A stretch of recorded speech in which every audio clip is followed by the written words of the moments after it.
Wives, be ruled by your husbands, so that even if some of them give no attention to the word, their hearts may be changed by the behavior of their wives, when they see your holy behavior in the fear of God. Do not let your ornaments be those of the body, such as dressing of the hair, or putting on of jewels of gold or fair clothing.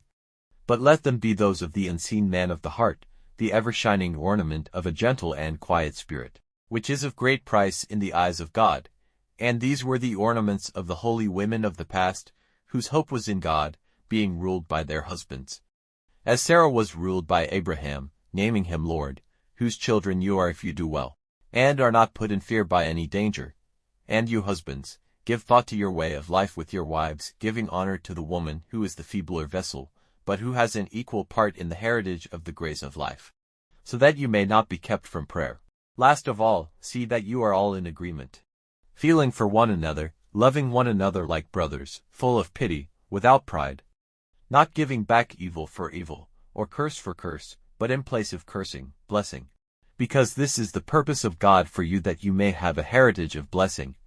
For it is said, let the man who has a love of life, desiring to see good days, keep his tongue from evil and his lips from words of deceit.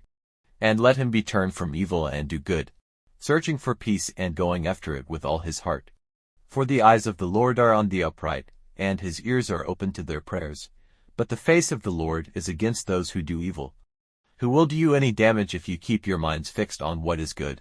But you are happy if you undergo pain because of righteousness. Have no part in their fear and do not be troubled. But give honor to Christ in your hearts as your Lord. And be ready at any time when you are questioned about the hope which is in you, to give an answer in the fear of the Lord and without pride, being conscious that you have done no wrong, so that those who say evil things about your good way of life as Christians may be put to shame. Because if it is God's purpose for you to undergo pain, it is better to do so for well-doing than for evil-doing.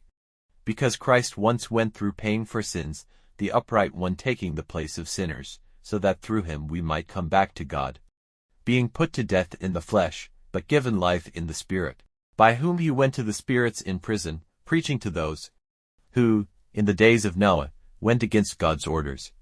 But God in his mercy kept back the punishment, while Noah got ready the ark, in which a small number, that is to say 8 persons, got salvation through water.